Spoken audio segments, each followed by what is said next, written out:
जय जय श्रीमन्नारायण। मैं सीता श्रीनिवास। आज मैं आप सबको बताऊंगी बुद्ध पूर्णिमा क्यों मनाई जाती है, बुद्ध पूर्णिमा की पौराणिक कथा क्या है और बुद्ध पूर्णिमा का महत्व क्या है, बुद्ध भगवान का उपदेश क्या है। ध्यान से सुनिएगा। गौतम बुद्ध के जन्म दिवस को बुद्ध पूर्णिमा कहा जाता है।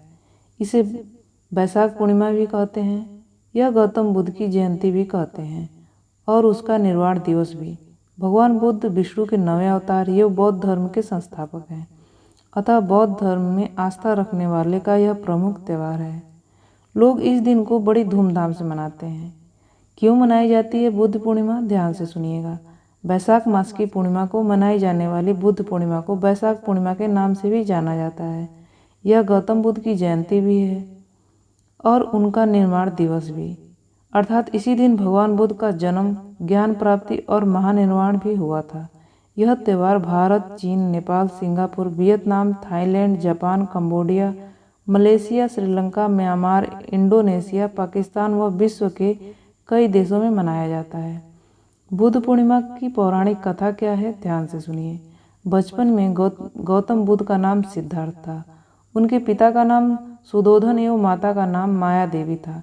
सिद्धार्थ के जन्म के कुछ दिन बाद ही इनकी माता का देहांत हो गया। उनका पालन पोषण उनकी मौसी ने किया। एक दिन नगर भ्रमण करते हुए सिद्धार्थ काफ़ी दूर निकल गए। मार्ग में उन्होंने एक अत्यंत बीमार व्यक्ति को देखा। कुछ और दूर चलने के बाद एक व्यक्ति को देख अंत में एक मृत व्यक्ति को देखा। इन सबको देखकर सिद्धार्थ के मन में एक प्रश्न उभर आया कि क्या मैं भी बीमार पड़ूंगा? क्या मैं भी वृद्ध हो जाऊंगा? क्या मैं भी मर जाऊंगा? इन सभी प्रश्नों से परेशान और दुखी होकर सिद्धार्थ इन सब से मुक्ति पाने की खोज में निकल पड़े। मार्ग में उनकी मुलाकात एक सन्यासी से हुई, जिसने भगवान बुद्ध को मुक्ति मार्ग के विषय में विस्तार पूर्वक बताया। तब से भगवान बुद्ध ने संन्यास ग्रहण करने की ठान ली।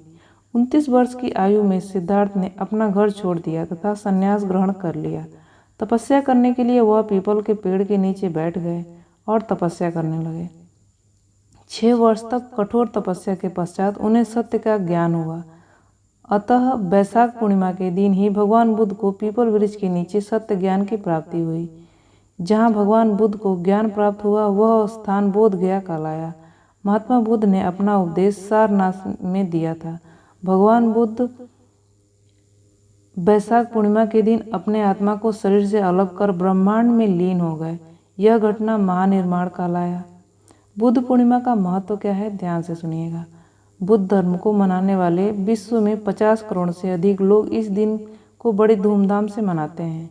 हिंदू धर्मावलंबियों के लिए बुद्ध विष्णु के 9वें अवतार हैं। अतः हिंदुओं के लिए भी यह दिन पवित्र माना जाता है। गृह त्याग के पश्चात सिद्धार्थ 7 वर्षों तक वन में भटकते रहे। यहाँ उन्होंने कठोर तप किया और अनंत बैसाख पूर्णिमा के दिन बोध गया में बोधि वृक्ष के नीचे उन्हें बुद्धत्व ज्ञान की प्राप्ति हुई। इसी कारण बिहार स्थित बोध गया नामक स्थान पर वे बौद्ध धर्मावलंबियों के पवित्र तीर्थ स्थान माने गए हैं। इस दिन अनेक प्रकार के समारोह आयोजित किए जाते हैं। अलग अलग देशों में वहाँ के रीति रिवाजों और संस्कृति के अनुसार समारोह आयोजित किया जाता है। बुद्ध पूर्णिमा के दिन भगवान बुद्ध का उपदेश क्या है? ध्यान से सुनिएगा। भगवान बुद्ध का पहला उपदेश धर्मचक्र परिवर्तन के नाम से जाना जाता है। यह पहला उपदेश भगवान बुद्ध ने आषाढ़ पूर्णिमा के दिन 5 भिक्षुओं को दिया था। बुद्ध ने अपनी शिक्षाओं के माध्यम से क्रांति का सूत्रपात किया था। उन्होंने तत्कालीन समाज में मौजूद घोर आडंबर, पशु और नरबलि, वैदिक कर्मकांडों का विरोध किया। बुद्ध ने मानव कल्याण का उपदेश दिया। शांति देते भगवान बुद्ध के अनमोल वचन और उपदेश क्या हैं? ध्यान से सुनिए। कई हजारों खोखले शब्दों से अच्छा केवल एक शब्द है जो मन में शांति लाए। आपका असत्यवादी होना ही आपकी विफलता का मुख्य कारण है। अगर आप सच में अपने आप से प्रेम करते हैं तो आप कभी भी दूसरों का दुख नहीं पहुंचाना। आकाश के लिए पूरब और पश्चिम में कोई भेद नहीं है, परंतु लोग अपने मन में भेदभाव को जन्म देते हैं और यही सच है कि ऐसा विश्वास करते हैं। हम जो भी और जैसा भी सोचते हैं वही बनते हैं। ये बुद्ध का उपदेश है।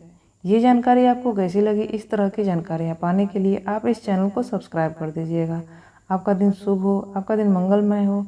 भगवान बुद्ध की कृपा आप पर बनी रहे, भगवान विष्णु की कृपा आप पर बनी रहे।